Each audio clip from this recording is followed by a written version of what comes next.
اب عمر کے الفاظ سنی، بس بتا دیا مقام ابو بکر کیا ہے. حضور کی خدمت میں حاضر ہے، کہا عمر تیری فضیلت جانتا ہے کیا ہے؟ کہا یا رسول اللہ بتائیں. کہا جبریل آئے، جبریل نے مجھ سے پوچھا کہ یا رسول اللہ کس کی فضیلت بتاؤ، میں نے تیری فضیلت جاننی چاہیے. تو جبریل نے کہا یا رسول اللہ 950 سال کی عمر چاہیے، اور وہ بھی ایک باب مکمل لی ہوں گا اس میں بھی. بس یہ سمجھ لیجئے آسمان میں زیادہ چرچا ہے، زمین میں زیادہ چرچا نہیں. حضرت عمر نے جیسی سنا تو الفاظ سنے، کہا لو دتو انی شیرۃ فی صدر ابی بکر. کہا یا رسول اللہ ابو بکر کی وہ عظمت ہے، وہ فضیلت ہے، میری فضیلت یہ کہ 950 سال میں جبریل میری فضیلت کا ایک باب بیان نہ کر سکے، مگر ابو بکر کا عالم یہ کہ کاش میں عمر نہ ہوتا، ابو بکر صدیق کے سینے کا ایک بال ہوتا. کیا ہوتا؟ ابو بکر صدیق کے سینے کا. ارے عقل حیران ہے بھائی، عقل دنگ ہے. کیا ہے عظمتیں ان کی. حوالہ سن لو، یہ حضرت عمر کا یہ جملہ کس نے لکھا؟ امام ابن حجر المکی الحتمی نے الصواعق المؤرخہ صفحہ نمبر 225 252. امام عبد الرحمن الصفوری نے اس کو نزہۃ المجالس میں لکھا. اور میں نے جو پہلی روایت بیان کیا تھا اس کو کوئی چلر مولویوں نے نہیں لکھا صاحب. میں حوالے ایسی کتابوں کے دیتا ہی نہیں کہ جس پہ اعتراض ہو کہ بریلی کے مولانا ہوں گے صاحب، کوئی خطیب صاحب ہوں گے، تقریر کرنے والے کوئی مولانا ہوں گے، بڑا چڑھا کے بول دیا. نہیں صاحب، یہاں بہت بڑی معیاری کتابیں رکھ کے بات کرتا ہوں. اس کو امام ابو یعلا نے مسند ابی یعلا میں لکھا. یہ حدیث کی کتابیں ہیں، کہانیوں کی کتابیں نہیں. مسند ابی یعلا میں امام ابو یعلا نے لکھا، حدیث نمبر 1603. اس کو امام طبرانی لائے معجم الاوسط میں، حدیث نمبر 1570. علامہ ذہبی جو جرح و تعدیل اور اسم و رجال کے بہت بڑے مسلم امام ہیں، علامہ ذہبی میزان الاعتدال جلد 7 صفحہ 136 پہ لکھتے ہیں. علامہ امام حیثمی مجمع الزوائد میں جلد 9 صفحہ 66 پہ لکھتے ہیں. حضرت امام للقائی شرح اصول اعتقاد جلد 2 صفحہ 1099 پہ اس کو لکھتے ہیں. اس طرح محدثین نے اس روایت کو بیان کیا. اندازہ لگائیے کہ حضرت عمر کی جرأت نہیں کہ میں ابو بکر کی برابری کروں. یہ 2 ٹانگ کا مرغا نبی سے برابری کرنے چلا ہے. اور کتنا بلند مقام تھا، ہجرت کا موقع تھا. آتے ہیں یا رسول اللہ ظالم بہت ستا رہے ہیں، آپ رب سے دعا کیوں نہیں کرتے یا رسول اللہ کہ اللہ میں ہجرت کے لیے حکم دے. مدینے کے انصار بلا رہے ہیں سرکار. یہ ابو بکر آتے ہیں بار بار حضور سے عرض کرتے یا رسول اللہ مدینے کے انصار دعوت دے رہے ہیں، بلا رہے ہیں، آپ ہجرت کیوں نہیں کرتے؟ رب سے عرض کرے کہ وہ ہمیں ہجرت کا حکم دے. سرکار کہتے ہیں ابو بکر صبر کرو، میرے رب کا حکم ان قریب آئے گا. میرا رب حکمتوں والا ہے، یقیناً جب حکمت جانے گا مجھے ہجرت کا حکم دے گا. ایسا کرو ابو بکر تم اونٹ تیار کر لو، سامان تیار کر لو، جتنا تمہارا اثاثہ ہے، جو چیزیں ہیں کام کی وہ لے لو، اور جو باقی ہے اس کو فروخت کر لو، رقم کو اکٹھا کر لو. اس لیے کہ جب مدینے میں جاؤں گے تو سوائے رقم کے کچھ نہیں ہوگا. سامان تو لے جا نہیں سکتے آپ، ہجرت کرنا ہے، چھپ کر جانا ہے، ظالموں سے بچ کر جانا ہے. سارا اثاثہ روپیہ اکٹھا کر لو، 2 اونٹ تیار کر لو، جس پر ایک پر میں سواری کروں، ایک پر تم کرو. اور حضور نے اپنے اونٹ کے لیے رقم دی خود. ابو بکر نے انکار کیا، لیکن سرکار نے کہا نہیں اے ابو بکر، جانتے ہو یہ ہجرت بہت بڑا عمل خیر ہے، اور نبی اس عمل خیر میں کسی کی تقسیم گوارا نہیں کرے گا. اپنے اونٹ کی قیمت ہم دیں گے خود. ابو بکر نے 2 اونٹ لیے، روزانہ چارہ کھلاتے، موٹا تازہ کرتے، تدرست کر رہے ہیں کہ بالکل تیزی سے سفر کر سکے، ریگستان کا سفر ہے. اور روزانہ آتے ابو بکر یا رسول اللہ جبریل آئے حکم لے کر. سرکار کہتے ہیں نہیں، چلے جاتے ہیں. پھر آتے یا رسول اللہ جبریل آئے. سرکار کہتے ہیں نہیں. ایک رات اچانک جبریل علیہ السلام آتے، یا رسول اللہ اللہ حکم دیتا ہے کہ اپنے بستر پر علی کو سلائے. اب یہ تو باب علی میں آئیں گا کہ بستر پہ علی کو ہی کیوں سلایا. ابھی آج مولا کائنات کی نہیں، ہم ابو بکر کی بات کر رہے ہیں. کہا آپ علی کو بستر پہ سلائیں، ابو بکر کو اپنا رفیق ہجرت بنائے. ابو بکر کو لیں اور یہ اللہ کے نبی باہر کفار و مشرکین تلواریں برہنہ لیے انتظار میں سورہ یاسین پڑھ کے دم کر کے ان پر ریت پھینک دیں، اللہ ان کو انداز جو ہے دلوں سے اور آنکھوں سے اندھا کر دے گا، آپ خیریت سے نکل جائیں. سرکار نے علی کو بلایا، بستر پہ لٹایا، وصیتیں کی، نصیحتیں کی. سورہ یاسین پڑھتے ہوئے آپ باہر نکلے. یہ کھڑے تلوار لے کے حضور جا رہے ہیں، ان کو کچھ دکھ نہیں رہا ہے، اندھے ہو گئے ہیں صاحب. ابو بکر کے گھر تشریف لائے، دروازہ کھٹکھٹایا. بس جیسی رات کا وقت تھا، آدھی رات کے قریب. جیسی پہلی مرتبہ کنڈی ہلائی دروازہ بڑی تیزی سے کھل گیا, بڑی صورت سے کھلا. اندازہ لگائیے کسی کے گھر آپ رات میں جائے تو بس پہلی بار بیل بجائے تو دروازہ کھل جاتا ہے سر؟ نہیں. اس زمانے میں تو تھوڑا آسانی ہے کہ آپ اٹھے تو فوراً سوئچ چالو کیا تو لائٹ چالو ہو گیا. پہلے تو نہیں صاحب, چراغ جلاتے تھے. چراغ جلانے کے لیے ڈھونڈنا ہے آگ, ماچس نہیں ہوتی تھی, آگ جو گھر میں چولہوں میں جل رہی ہوتی اسی سے چراغ روشن ہوتے تھے. چراغ جلانا ہے, اٹھنا ہے, دروازہ کھولا, کچھ تو وقت لگے گا نا. وقت نہیں لگا, تاخیر نہیں ہوئی. بس جیسے ہی کنڈی پہلی مرتبہ ہلی, دروازہ کھلا اور سامنے ابو بکر تھے اور بے ساختہ کہتے یا رسول اللہ ہجرت کا حکم آ گیا. کہا ابو بکر, مگر بتاؤ ابو بکر کتنی تیزی سے دروازہ کھلا, کیا جاگ رہے تھے؟ کہا یا رسول اللہ جس دن سے آپ نے کہا جبریل تشریف لائیں گے, حکم ربی آنے والا, وہ رات ہے اور آج کی رات ہے. ابو بکر سویا نہیں ہے, اور اس لیے نہیں سویا کہیں ایسا نہ ہو کہ میرے آقا رات میں آئے, کنڈی ہلائے اور ابو بکر غفلت میں سوتا رہے اور میرے آقا کو آواز دینے کی تکلیف ہو, پکارنے کی تکلیف ہو. ابو بکر کو یہ گوارا, اس رات سے میں سویا ہی نہیں ہوا. سرکار نے گلے سے لگایا, اونٹ پہ سوار ہوئے, ساتھ میں ایک کلیا جو رہنما تھا چل پڑے. غار ثور تک پہنچے, وہاں سے اونٹنی اور وہ جو ایک رہنمائی کے لیے ایک شخص کو لیا تھا اس کو اونٹ بھی اس کے حوالے کیا, کہا جاؤ اللہ کو حکم ہے کہ اس غار میں ہم قیام کریں, کچھ دن ہم یہاں ٹھہریں گے تاکہ کافر تلاش کر کے ہم سے غافل ہو جائیں. جب ماحول پرسکون ہو جائے گا تب ہم خود آگے ہجرت کر لیں گے. تم جاؤ, یہ اونٹ لے کے چلے جاؤ. اس کو کچھ رقم دی, انعام دیا جو اس سے طے ہوا تھا, وہ اس کو اونٹ دے دیا, وہ چلا گیا. اب غار ثور میں تفصیلات آپ نے سنی ہے, وہ صاحب واقعات یہ سب ہے. اور ادھر ابو جہل نے اعلان کیا صاحب کہ جو ابو بکر کو اور اللہ کے نبی صلی اللہ علیہ وسلم کو گرفتار کر کے لائے 100 سرخ اونٹ انعام میں دوں گا. سارے مشرکین ڈھونڈ رہے ہیں اس کو, ان کو سارے کفار اور لالچی ڈھونڈ رہے ہیں. آپ غار ثور میں آرام کر رہے ہیں. بہرحال کچھ عرصہ آپ نے غار ثور میں قیام کیا. اب اس میں بھی تھوڑا سا مورخین میں محدثین میں اختلاف آیا کہ وہ قیام 7 روز تھا کہ 3 روز تھا. لیکن ایک موقع ایسا ضرور آیا کہ ابو جہل اپنے چیلوں کے ساتھ غار ثور تک پہنچ گیا. مکڑیوں نے جالے ڈال دیے, حضور کہ مطلب معجزہ ظاہر ہوا, اللہ کے حکم سے مکڑیوں نے جالا بن دیا, کبوتروں نے انڈے دے دیے. سنا ہے آپ نے, سب سیرت کی کتابوں میں واقعات ہے. اب جب ابو جہل آیا تو غار جو تھی اس کے نیچے سے جب جھانکا ابو بکر نے تو ابو جہل اور مشرکین کے پیر دکھے. وہ تلاش کر رہے تھے. ابو بکر صدیق ایک لمحے کے لیے گھبرا گئے اور اندازہ ایسا لگایا, اب گھبراہٹ یہ ہوئی کہ یہ ان قریب رسول اللہ کو دیکھ لیں گے, جھانکیں گے, ہمیں پا لیں گے اور پھر رسول اللہ کو تکلیف پہنچائے گی, نعوذ باللہ شہید نہ کر دے. لیکن حضور صلی اللہ علیہ وسلم اطمینان سے بیٹھے ہوئے, سرکار پہ کوئی گھبراہٹ نہیں ہے, سرکار کو کوئی پریشانی نہیں. اس لیے کہ سرکار کیا پریشان ہو, وہ تو لوگوں کی پریشانی دور کرنے آئے ہیں. اور جب ابو بکر بہت پریشان ہوئے تو اللہ کے نبی نے کہا ابو بکر کیا بات ہے, بہت گھبراہٹ دیکھتا ہوں. کہا یا رسول اللہ یہ لوگ تلاش کر رہے ہیں ہمیں, اگر یہ تھوڑا سا نیچے جھانکیں دیکھ لیں گے, اور جب دیکھ لیں گے تو حضور آپ کو اذیت پہنچائیں گے. اسی وقت قرآن عظیم سورہ توبہ کی آیت کریمہ نازل ہوتی ہے. اللہ فرماتا ہے کہ اے میرے محبوب اپنے صاحب سے کہیے, یا صاحب کہہ کے لے صاحبی, یہ کہہ کر اللہ نے خطاب کیا کہ یہ آپ کے صاحب ہے, آپ کے صحابی ہے, جلیل القدر صحابی ہے. اور اللہ نے فرمایا کہ اپنے صاحب سے کہے اذ یقول لے صاحبی, اور جس وقت صاحب گھبرائے تو ہم نے اپنے نبی پر یہ آیت نازل کی کہ ان سے کہو لا تحزن ان اللہ معانا, اے محبوب کہہ دیجیے ان سے کہ گھبراؤ نہیں, ڈرو نہیں, ہمارے ساتھ اللہ ہے.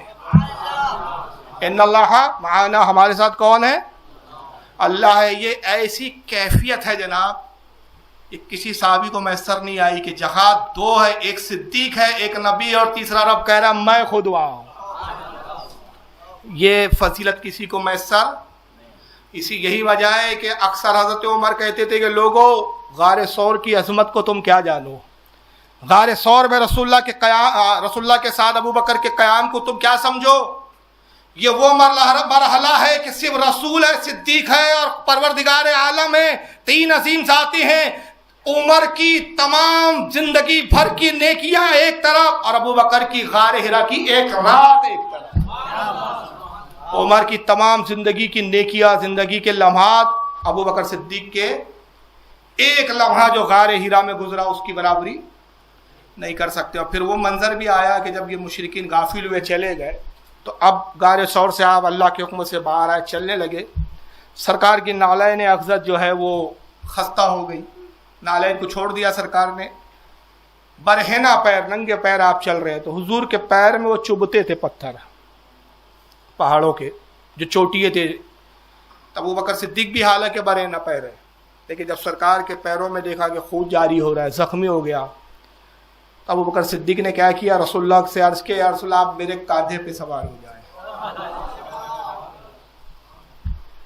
ابو بکر صدیق نے رسول اللہ کو اپنے کاندھے پہ لے لیا. اچھا, ایک بڑا عجیب منظر تھا. ایک اور منظر آتا ہے سامنے تاریخ میں کہ جب مکہ فتح ہوا تھا تو بتوں کو گرا رہے تھے سرکار چھڑی سے. یہی وہ ہبل تھا جس کو ابو بکر نے پتھر مار کے گرایا تھا. یہ چھت پہ ابھی بھی بیٹھا ہوا ہے وراجمان. اب وہاں تک چھڑی جو ہے وہ پہنچ نہیں رہی تھی سرکار کی ظاہراً, کیونکہ وہ بت اونچا تھا, کعبے کی چھت پہ تھا. آپ نے حضرت علی کو بلایا, کہا علی قریب آؤ اور یہ میرے کاندھے پر میرے دوست پر سوار ہو کے ہبل کو گرا دو. حضرت علی بڑے ادب سے عرض کرتے, یا رسول اللہ یہ تو علی اس کو بے ادبی جانتا ہے کہ آپ کے دوش مبارک پر سوار ہو جائیں. سرکار آپ میرے دوش پر سوار ہو جائیں اور بت کو گرا دے. اللہ کے نبی نے کیا جملے کہے تھے اس وقت, تاریخ میں موجود ہے. کہا علی سنو, میں بارے ولایت اٹھا لوں گا, تم بارے نبوت نہیں اٹھا سکتے.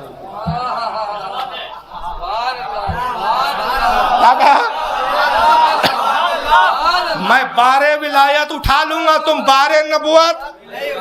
علی جیسا بہادر بارے نبوت نہ اٹھا سکے, مگر جب غار ثور سے نکل رہے ہیں تو رسول نے نہیں کہا ابو بکر تم نہیں اٹھا سکو گے نبوت. پتا چلا نبوت کا بوجھ کوئی اٹھا سکتا ہے تو وہ صدیقیت و صداقت.